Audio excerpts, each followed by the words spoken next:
the last part is like after you do this process with the client, I'm not gonna go too deep into here, but like turn one job into many. So like after the job is over, what I have to do is I like to, and I can't always get clients to do this, and that's totally fine, but I like to have a debrief session because I don't want to just have a one-time client. I want to have a relationship with the client. If I didn't like the experience of working with the client or it didn't really work out well and I don't want to continue, then I won't do this. But most of my clients, because I choose my clients well, I like to do this. So I would say, hey, why don't we hop on a call and talk about how the promotion went?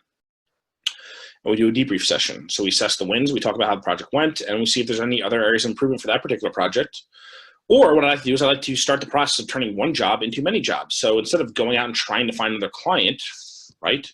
What if we just said, hey, you know, those emails did really well. Like, so how's your front end copy doing? You want to try to improve that? Or like, hey, you should do this email sequence. You know, like what you want to look at the rest of your funnel, or like, do you know, how's that sales page performing? Or, you know, I know you talked earlier about wanting, you know, a better lead magnet. Like, you want to talk about that, right?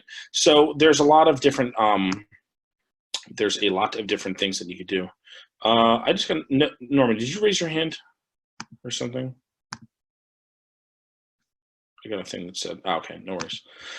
So I just tried to turn one job into many. Alexa said, what if you find out the project didn't go well in the debrief? That'll happen. You know, usually I like to ask beforehand, like, hey, how'd the project do? And if it went well, I'll be like, oh yeah, you want to, you know, we should talk about here's the thing with the debrief. Like sometimes like it'll be a natural thing. Sometimes you'll have to like schedule it. A lot of times I'll send an email first and see how the project did. You know, if the project didn't do well, and be like, oh, like why do you think it didn't do well? If there's a chance to rescue it, you might want to hop on a call and talk about rescuing it. And that would like really impress your clients if you went that extra mile. If the project didn't do well, and be like, oh my gosh, like, what do you think happened? You know, and then you can kind of do a debrief through email. And then, you know, sometimes, you know, here's the thing, like with copy, like you get to a certain level, like I have projects fail, and I'm not like shy about saying that, because any copywriter who ever tells you that they've never had a loser is a fucking liar. I mean, it's just, you know, Gary Bencivenga had losers. He didn't have many of them, but he still had them. You know what I mean? He was like one of the best copywriters ever to ever live. So number one, you're going to have losers. It's definitely going to happen. I had a project bomb. What is it, February?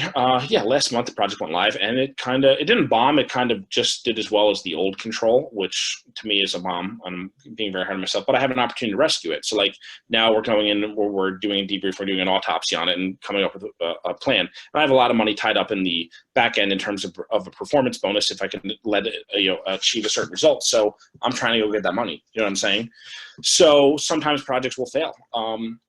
And you know what? Sometimes here's one thing. Last year I did a number of back-to-back launches. I had one launch that did like $3 million, and then another launch that was going on at the same time, and the launch kind of bombed. And I'm like, okay, so did I get that bad from one launch to the next, right? Like, did my skills completely drop off the face of the earth, right? Like, obviously I didn't become a bad copywriter overnight in between those two projects, right? So a lot of times it's not necessarily the copy. It could be a mismatch in messaging. And usually if that's the case, you can hopefully fix the messaging. But a lot of times it's the offer, or it might be the list, or there's a lot of other factors. It's not just the copy. So that's something where don't beat yourself up if you have a failure. Usually it's probably not your fault. Sometimes it definitely is, but sometimes it's not, you know? So I like to ask these questions, and then, you know, there's always another job, right? Like these clients, their business, it's not like you just solve the problem and now they could scale to $1 billion and they never need you again, right? That's just not the way it works. Like I said, how do you determine whether you revise or not? If you do, it depends. It depends, you know, if it was an absolute bomb. Sometimes I say, well, you know, do you think I usually start with the offer, like, well, how was the offer received? Like, what were people saying during the launch, right? Like, were people even interested in this? Were we getting clicks? Were people going to the sales page and not buying? Because then, okay, you know, can we run a survey to the list and see like whether it was the offer or whether the message, you know, we can kind of turn like, hey, why didn't you buy? And people say, oh, the price is too high, or, oh, I already have a product with this, or, oh, you know, if they say like, oh, I already have 3 products like this and I don't need another one. Okay, well, maybe we need to come up with a different offer, right? So there's a lot of ways to assess that. Surveys are one way.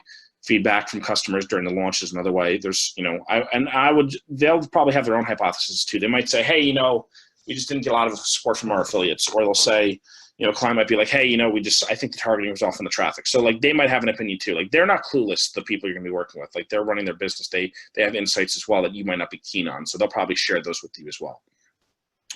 So remember, there's always another job. You know, your one copy project solved one problem.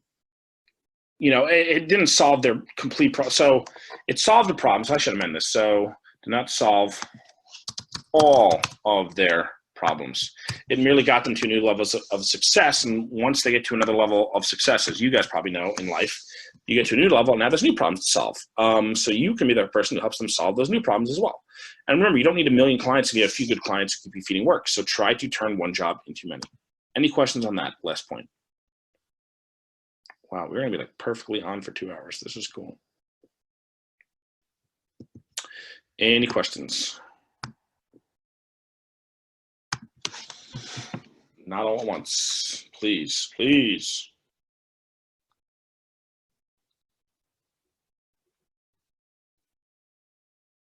All right, homework.